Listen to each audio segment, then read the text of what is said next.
किसान कार्यक्रम सुनबे वाले सभी किसान पंच भैया हरन को संतोष पाल और प्रियंका की नमस्कार। हाँ, तो प्रियंका बहन, आज है गुरुवार जी। और आज के दिन अपने हेलो किसान कार्यक्रम की रिकॉर्डिंग होती। बिल्कुल। तो अपन किसान भैया हन के जो भी विषय विशेषज्ञ से बात कराते ही वो विषय अपन अपने किसान भैया हन के हर एक गुरुवार के दिन बिल्कुल अलग विषय पे चर्चा करते। जैसे आज अपनो विषय है सर्दियों में फूलों की उन्नत खेती। तो ई विषय पे अपने जो डॉक्टर भैया हैं वे अपन से जुड़त और अपन के सवालन को जवाब दे हैं। बिल्कुल। दी के लाने अपन के अपने स्टूडियो को नंबर लगाने 0510 23 20 068। तो किसान भैया रो ई नंबर पे अपन फोन लगाओ, लेकिन फोन कबे लगाओ अपन? दिन में 2 बजे से लेके 2:30 बजे तक अपन का समय है।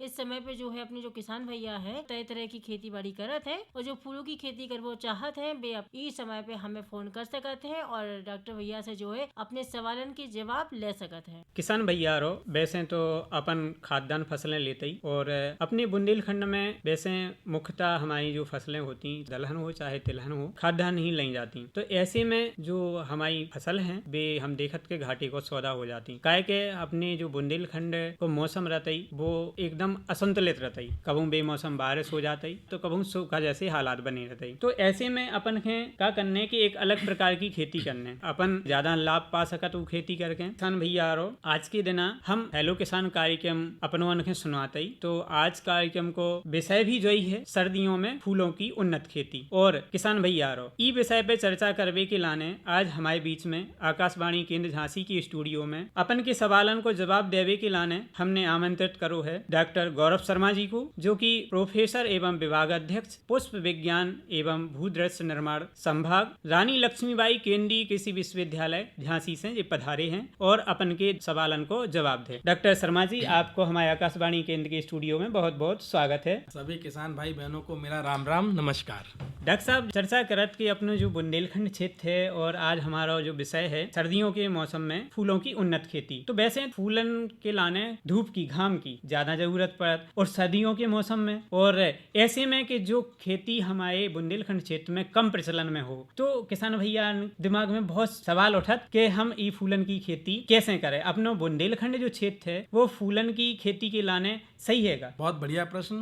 बिल्कुल, अगर हम फूलन की खेती की बात करें तो बुंदेलखंड का जो क्षेत्र है वो बहुत ही उपयुक्त है यहाँ में खेती करने के लिए। आप अगर बात करते हैं धूप की घाम की तो उस हिसाब से भी यहाँ पे फूलों की खेती अच्छी तरीके से की जा सकती है, क्योंकि जितनी धूप चाहिए वो पर्याप्त मात्रा में हमारे बुंदेलखंड की माटी में मिल जाती है। और जिस कारण से किसान भाइयों को फूलों की खेती करने के उपरांत ऐसे मौसम में भी अच्छा उत्पादन मिलता है और अच्छे क्वालिटी के फूल प्राप्त होते हैं। दूसरा, इसमें एक चीज और ध्यान देने वाली बात है कि जो आपने प्रश्न किया उसमें अगर देखें तो जो मौसम ठंड में जब आता है जिसको कहते हैं ना करारी ठंड पड़ रही है, तो वो बहुत लंबा समय नहीं होता है और उस समय तक ज्यादातर हमारे जो फूलों की जो ग्रोथ होती है, जो बढ़वार होती है, वो हो चुकी होती है। तो उस हिसाब से भी अगर देखें तो निश्चित तौर पे फूलों की खेती हम आराम से यहाँ पे ठंड में कर सकते हैं और ज्यादातर किसान भाई लोग आप देखेंगे ठंड में फूलों की खेती करते हैं। जी डॉक्टर शर्मा जी, आप बात करत कि हमारे बुंदेलखंड में का हमारे देश में भी कहते हैं ना विविधताओं का देश है हमारा भारत देश, यानी कि विभिन्न तरह की भाषा हो, विभिन्न तरह की मिट्टी हो, चाहे खान पान हो, पहनावा हो, भिन्नताएं देखी जा सकती। तो ऐसे में हमारे जो बुंदेलखंड क्षेत्र में कहीं उबड़ खाबड़ जमीन है तो कहीं समतल है, ऐसी माटी बताओ अपन जी में किसान भैया आ रहे हैं फूलों की खेती से अधिक उत्पादन ले सकें। देखिए, फूलों की खेती के लिए मिट्टी अच्छी चाहिए, माटी अच्छी चाहिए और दूसरा उसमें पानी की व्यवस्था आपके खेत में होनी चाहिए। तो जहाँ पर ज्यादा पथरीला इलाका हो वहाँ पर किसान भाइयों को कोशिश करनी चाहिए कि फूलों की खेती नहीं करें।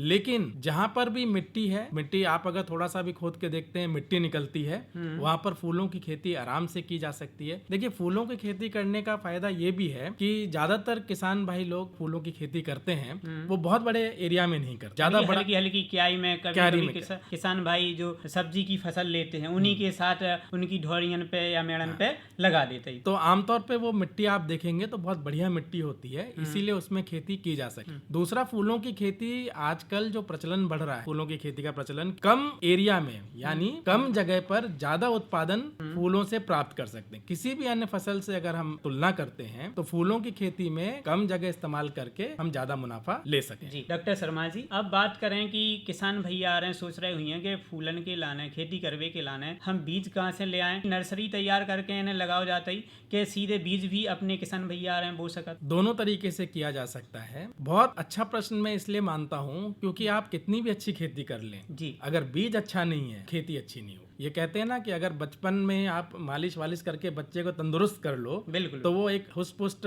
बालक बालिका बनती है। तो उसी प्रकार बीज का चयन सबसे महत्वपूर्ण चीज होती है।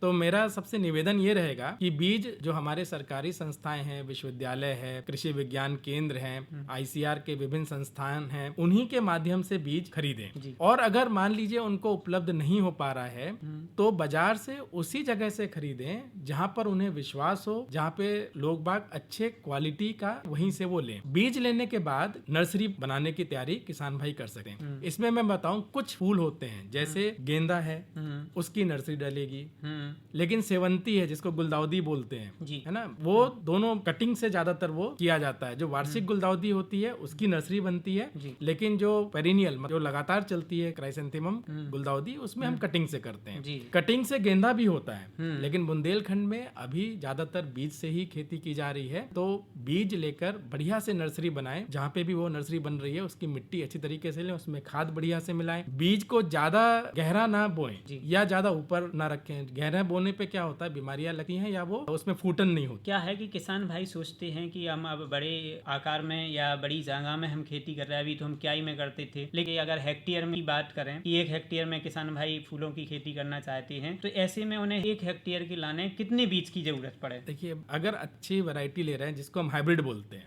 है ना, जैसे खाद्यान्न फसलों में आजकल हाइब्रिड चल रहा है, तो अगर हाइब्रिड का बीज, जैसे मैं एक उदाहरण के तौर पे बताऊं, गेंदा की अगर हमको खेती करना है जो यहाँ पर बुंदेलखंड में काफी होती है, तो लगभग 700 से 800 ग्राम बीज लगेगा हाइब्रिड किस्म का, और उससे वो आराम से 1 हेक्टेयर में खेती कर सकते। तो उस हिसाब से वो बीज खरीदें। थोड़ा सा महंगा हो सकता है हाइब्रिड, लेकिन क्वालिटी उसकी अच्छी रहती है और उसमें अच्छे फूल आते हैं और उससे निश्चित तौर पे मुनाफा भी हमको। डॉक्टर साहब, हमारी आपकी चर्चा तो होती रहेगी, लेकिन एक श्रोता बीच में हमसे जुड़ गए हैं, तो उनके भी सवाल ले लेते हैं। वो क्या कुछ पूछना चाह रहे हैं।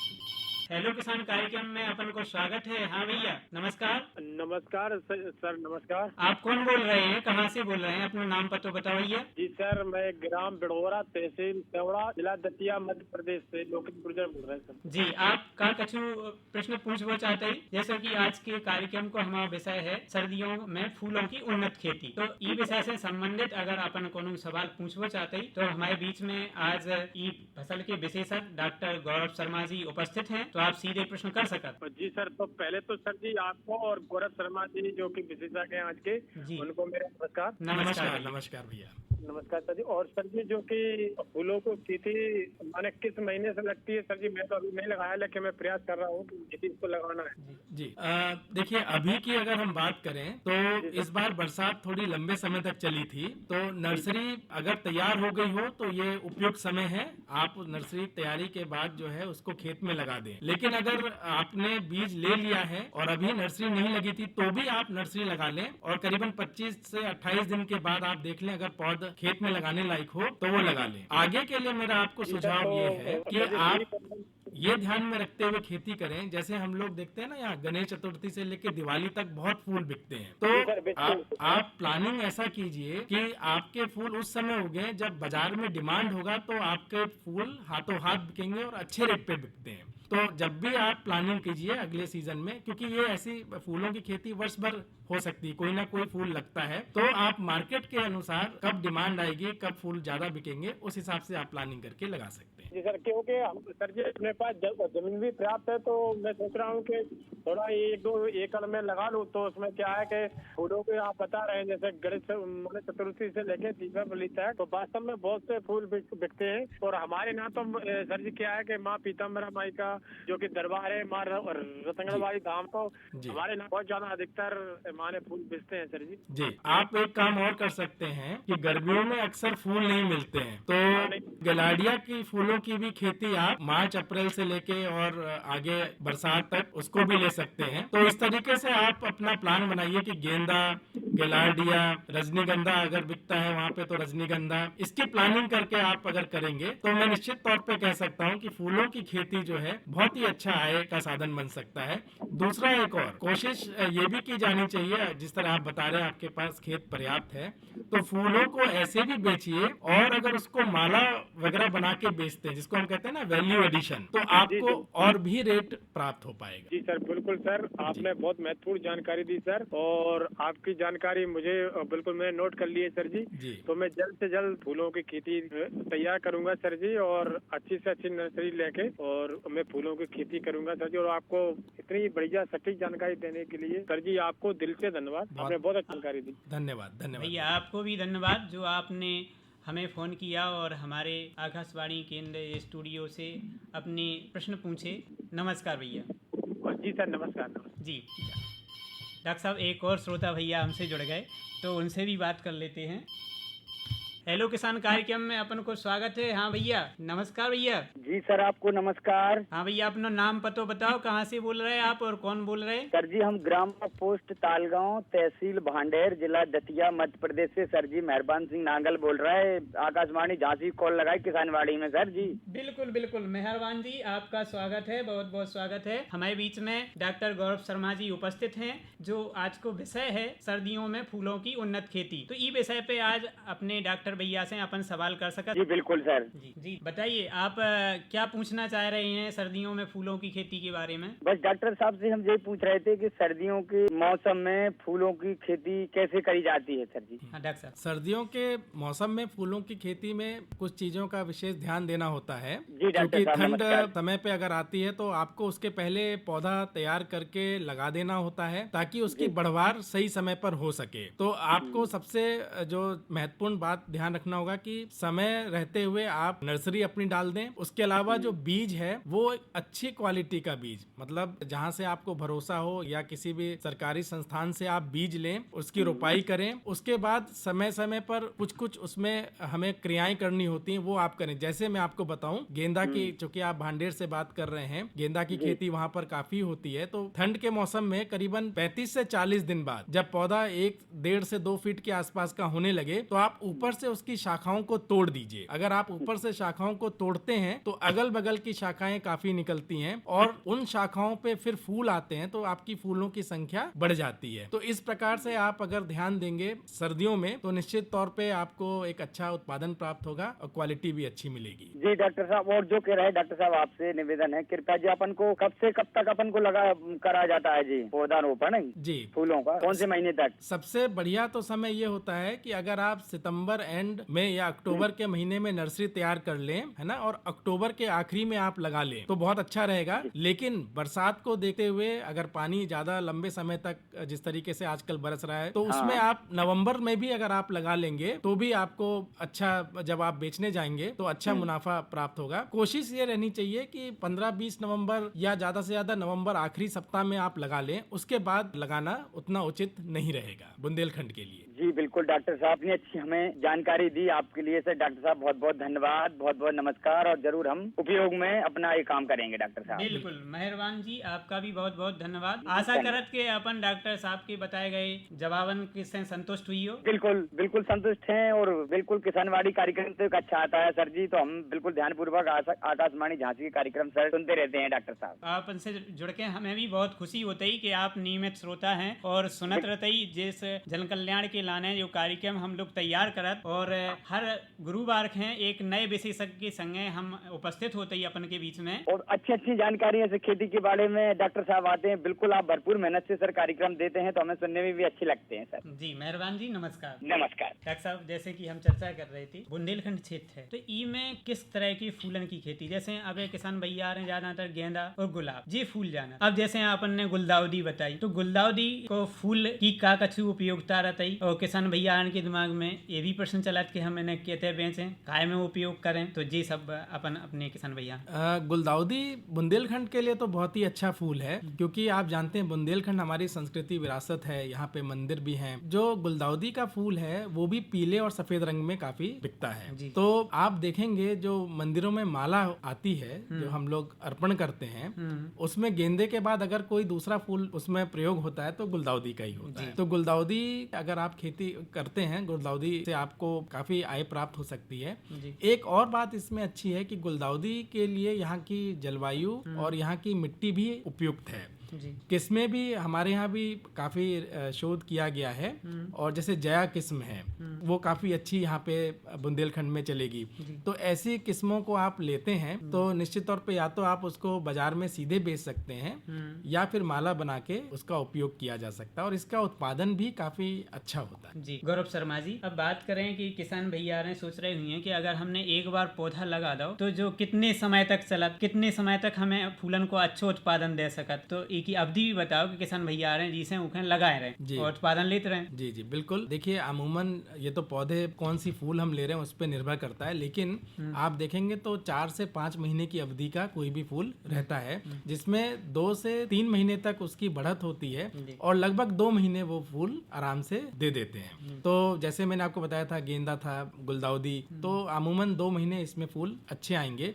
इसके अलावा ठंड के लिए, एक सर्दी के लिए बहुत अच्छा है ग्लेडियोलस, जिसको हम बोलते हैं। ग्लेडियोलस कंद से लगाया जाता है, तो ग्लेडियोलस भी हमारा जो है ना बुके वगैरह में काफी इस्तेमाल होता है, और उसको भी किसान भाई ले सकते हैं। वो भी लगभग 4 से 5 महीने में आपकी फसल तैयार होके और फूल बिकने लगते हैं। तो अमूमन आप ये मान के चलिए 4 से 5 महीना आपको, अगर आप एक फूल लगाते हैं तो उससे उत्पादन लेकर मुनाफा कमा सकते हैं। इसके अलावा एक और चीज है कि ठंड में जो किसान भाई थोड़े से प्रोग्रेसिव हैं, जिनके पास व्यवस्था हो, तो वो ग्रीन हाउस में खेती करते हैं। तो उसमें जरबेरा जैसे फूल जो हैं वो लगातार 3 साल तक आप ले सकते हैं। तो ऐसे खेती जहाँ पे संरक्षित खेती में आप लगातार सालों साल तक फूल लेते हैं, ऐसे कुछ फूल हैं। डॉक्टर शर्मा जी, अब बात करें कि क्या इन पौधन पे कोई कीट पतंगा भी लगत या कोई रोग राई लगत, तो वे अपने किसान भैया हैं बताओ कि जिसे भी किसान भैया रहे अपनी इन फूलन के पौधन के बचा सकें और उनसे ज्यादा से ज्यादा उत्पादन प्राप्त कर सकें। जी बिल्कुल सही है। कोई भी जीवित चीज है उसमें निश्चित रोग भी लगते हैं और कीट पतंगा भी इसमें लगते हैं। तो रोग ज्यादातर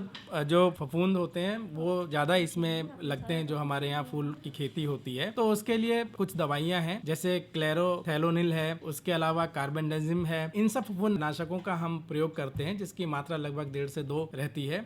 इसके अलावा कुछ कीड़े लगते हैं, जैसे कि माहू बोलते हैं, थ्रिप्स हैं, तो इनका भी हमें समय समय पे देखभाल करते रहना चाहिए। जैसे इमिडाक्लोप्रिड दवाई है, उसका हम प्रयोग करें।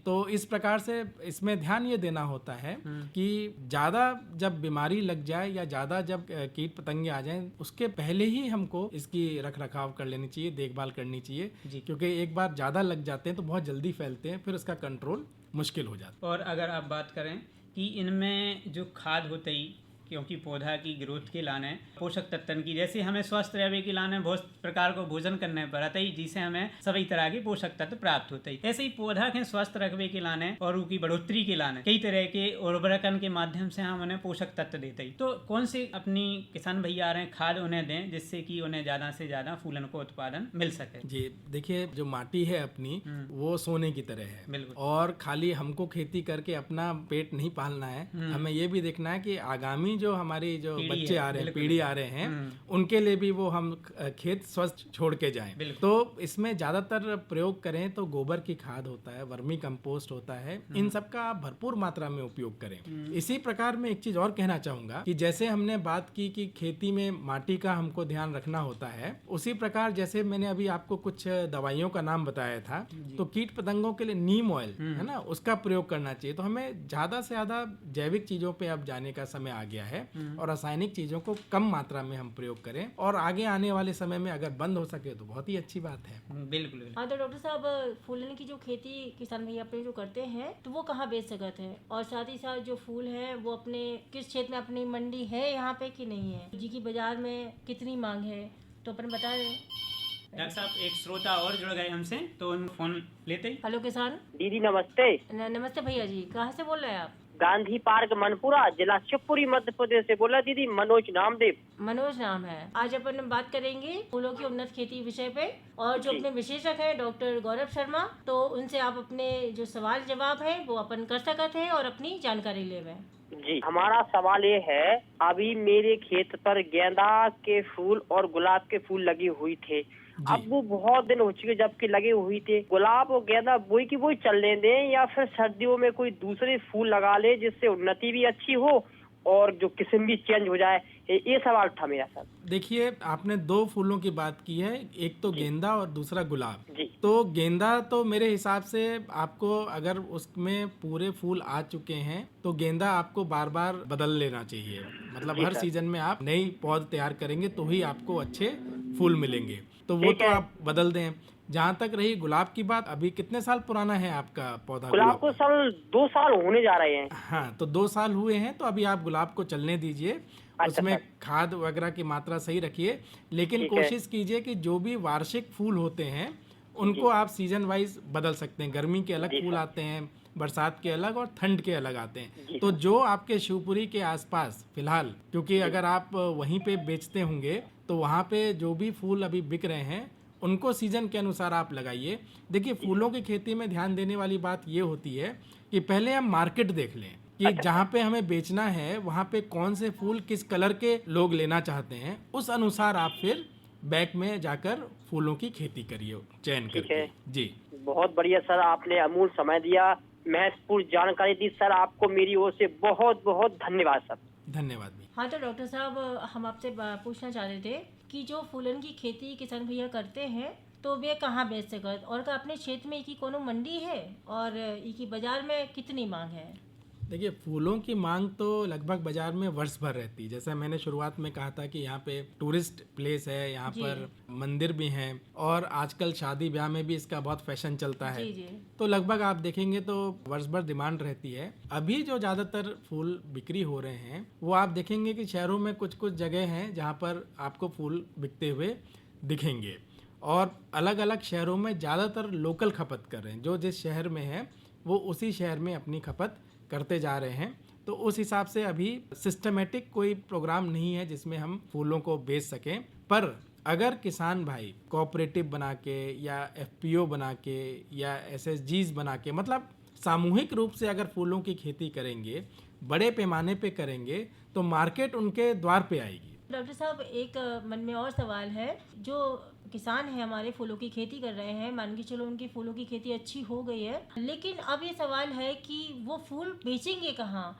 और अगर मान के चलिए 1-2 दिन, जरूरी नहीं है कि हाल फिलहाल बिक जाए, तो फिर इस स्थिति में उनके फूल खराब भी हो सकते हैं। तो फिर वो ऐसा क्या करें कि वो फूल भी बेच पाएं और लाभ भी उठा पाएं? बहुत बढ़िया प्रश्न। आधे से ज़्यादा हमारे किसान भाई इसीलिए फूलों की खेती नहीं कर पाते हैं कि इनका हम करेंगे क्या अगर नहीं बिकेगा, क्योंकि ये तुरंत बिकना चाहिए। अगर मान लीजिए आप मार्केट में नहीं बेच पा रहे हैं तो आपके पास कुछ चीज़ें उपलब्ध हैं जो आप कर सकते हैं। जैसे आप उन फूलों का कंपोस्ट बना दीजिए, कंपोस्टिंग करके अपने खेत के लिए, या उसको आप बेच सकते हैं तो बेच दीजिए, जैसे वर्मी कंपोस्ट बनता है।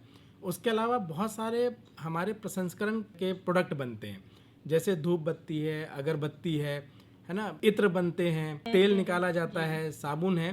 तो ये थोड़ी सी अलग विधा है, लेकिन ये अगर आप करते हैं तो निश्चित तौर पे आपको फूलों से ज़्यादा आय प्राप्त। अच्छा, अगर जो हमारे किसान भैया हैं जागरूक रहें अगर, और इन चीज़ों पे काम करें, तो वो आय भी अच्छी कमा सकते हैं, दुगना लाभ ले सकते हैं, कहने का मतलब है। जी बिल्कुल। जी डॉक्टर साहब गौरव शर्मा जी, आप हमारे आकाशवाणी केंद्र झांसी के स्टूडियो में आए और हमारे श्रोता भैयन हैं अपने जवाबन से संतुष्ट करो। आपको बहुत बहुत धन्यवाद। नमस्कार। धन्यवाद, नमस्कार, बहुत बहुत आभार। हाँ, तो किसान भैया और जो तो आज को हेलो किसान कार्यक्रम और ई की रिकॉर्डिंग भैया गुरुवारी के दिन, आजई के दिन के 2 बजे से 2:30 बजे तक होते ही, तो अपन हमारे आकाशवाणी केंद्र झांसी के स्टूडियो को नंबर लगा के हमसे बात कर सकत और एक नए विषय के संगे हम अपन से बात करत। अपने फ़ोन लगावे के लाने फ़ोन नंबर लिखो 0510 23 20 068। जी, एक बार फिर से सुन सकत 0510 232 0068। ई पे अपन के फोन जरूर करने। बिल्कुल। अब देव अपने भैया संतोष पाल और प्रियंका खां आ गया। नमस्कार।